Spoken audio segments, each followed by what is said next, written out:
I'm trying to decide how I feel because Saturday, euphoria.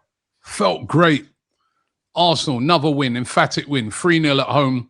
Gyökeres, couple of goals for him. Really good performance. Now over to you, Man City. Pressurised game away at Anfield. They haven't won there for years. I think 20-odd years. They haven't won there. Pressure all on them. The game comes about, and don't get me wrong, it's a great game, but not if you're an Arsenal fan. It's a great game if you're a Man United or Chelsea fan going for that top 4 place. What are you on about? What? What are you on about? It's not a great, like, you know what I mean? Like, okay, you know what I mean? Oh, I'm not bothered by it. It was a great game. Keep worrying about Man City, Robbie. Like, I mean, I'm not worrying about Man City, but it would have been 9 points lead. Come on, you know that. It would have been 9 points. It would have been a 9-point lead. Even at one time, it was looking like after Szoboszlai scored that goal, it was a 9-point lead. Then they got the equaliser. You're like, all right, cool. 8 points. Take that. 8 points is good. And then sickener at the end. What is Alisson doing? And then my mood is not defeat. It's not damp. It's not terrible. But it's a little bit of a, what could have been? I don't know how you guys feel about it. I'll tell you how I actually stood there and clapped. You're lying. That is a world-class save from their goalkeeper at the end of the day. It's unbelievable. Like, you clapped that. It was a great. I thought it was a fantastic save. You have to give them credit. I give Manchester City all the credit in the world today. Like, you know what I mean? Because they've gone there under pressure, right? Should have been miles in front at the end of the day. They've been smashed by a worldly goal, right? And they responded.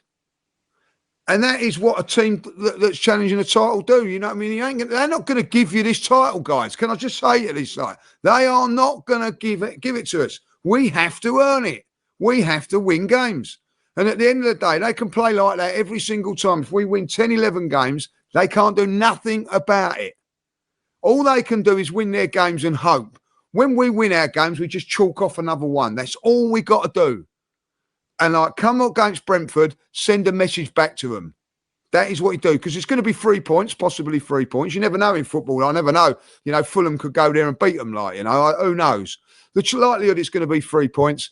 You know, it's like when they put the forehand smash down to him, Andre Agassi, return it back like at his feet, see what happens, like, you know what I mean? And that's all we got to do. I'm still buzzing of our performance on Saturday. That's more important to me. PTSD from a lot of fans who've seen, you know what I mean, City launch a big run. We thought they would have been dead and buried today, Lee. After that, Bernardo Silva said at the end of the game, right? He said that he felt that if he went to 9 points, the league was over.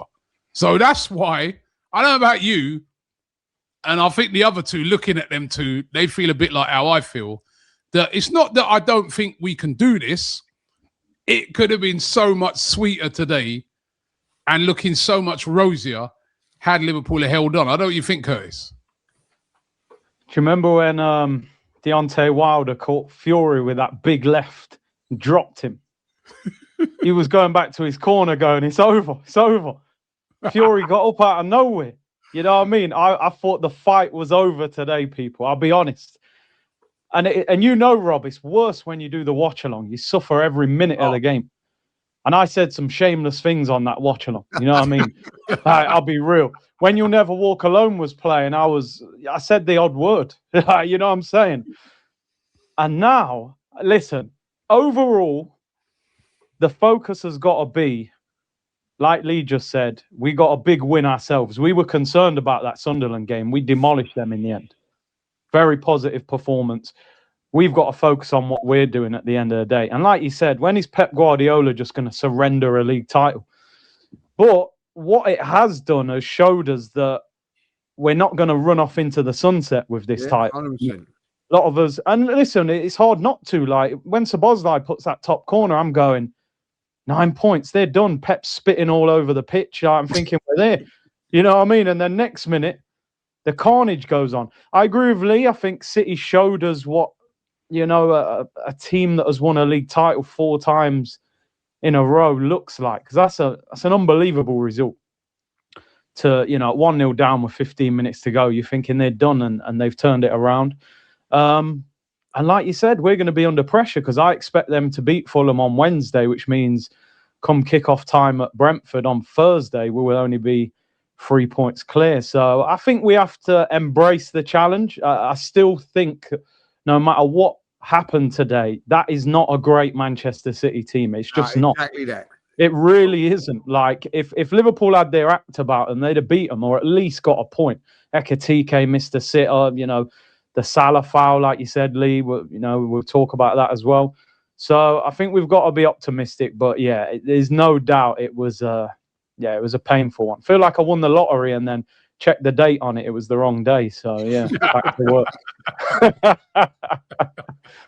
Oh yeah, I felt similar, to be honest. It was like one of them awful hate watches. Just I was so when that's obviously like a free kick. I was watching it. I was with my friend and we were saying the commentator was talking about it like it was going to be some big moment. And I was like, it's going in. I can feel this one. It went in. The way you hear it, I celebrated as if Arsenal just scored. I can't lie to you guys. I don't know if I was singing "You Never Walk Alone," Curtis, but I definitely allegedly applauded the free kick. I definitely applauded that, but. Yeah, it felt like a sucker punch. It was really probably the first time this season it's felt like watching an Arsenal game, even though it wasn't an Arsenal game in the fact I was that invested in it. I was supporting Liverpool. I was telling, why is he doing this? Why is he doing? I'm thinking, I don't even support these guys. I don't know. I'm so invested. We're going to keep winning games. As long as we win our games, we're okay. But yeah, it's that PTSD. I think that's what worries me is that 3-point gap. It only takes one slip up. We've still got to go to the Etihad. Tottenham's going to be a tough game, even though it's Tottenham. They're going to turn up, especially if they can stop us winning the league. And then, still got to play Chelsea as well. And I was looking at City's fixtures earlier. They've not got to play Aston Villa until the last game of the season. So that might work out in their favour. And if they played them next week, we might be looking at it as they could drop points again there and give us a bit of momentum. But we might be waiting for that and towards the end of the season. Apart from that, their games are looking all right, if I'm honest with you. I don't know if you guys have checked them. I know we haven't got horrid games left, but they're looking in a good run as well. So yeah, I don't know. It's a tough one to take, but I'm not that angry about it. I expected it. So are we going to be nervous against Brentford? Yes, we are. Of course we are. Yeah. So they're going to be nervous against Fulham. I don't. You know what I mean? Like they can't afford to drop points. Not one. You know what I mean? Like so, you got to embrace this. I tell you, you know what I mean? I really do think we at the end of the day, listen, when they scored that goal, I didn't go mad over it. I actually thought City would equalise. I did. When they equalised, I said, I was watching it with Regan, I said to him, I told you they'd equalise. I didn't think that they was going to get the winner.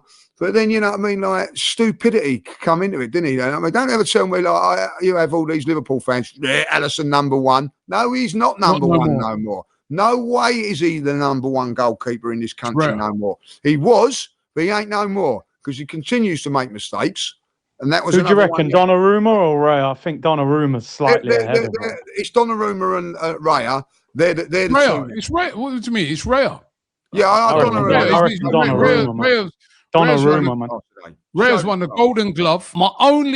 Just going back to that game, there's only one bit of solace I take from that game. There's only one bit of satisfaction that I take from that game today. And that's that probably Liverpool have messed up their chances of getting into the top 4 or 5 and either be playing Europa League or not even be playing in Europe after spending £500 million, right? Serve them right for putting in that shocking performance and losing that game.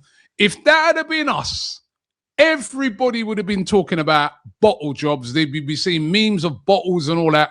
They bottled it today. They should have won that game. In the second half, the amount of chances they had, and I don't know about you guys, right? What I noticed about that game, nobody plays us like that, do they? We never have them open games, do we? Look how open that game was right from the start. We never seem to get nobody. I think that's the respect that a lot of people have got for Arsenal because our games are never open like that, are they? No. That game was it was a mad game.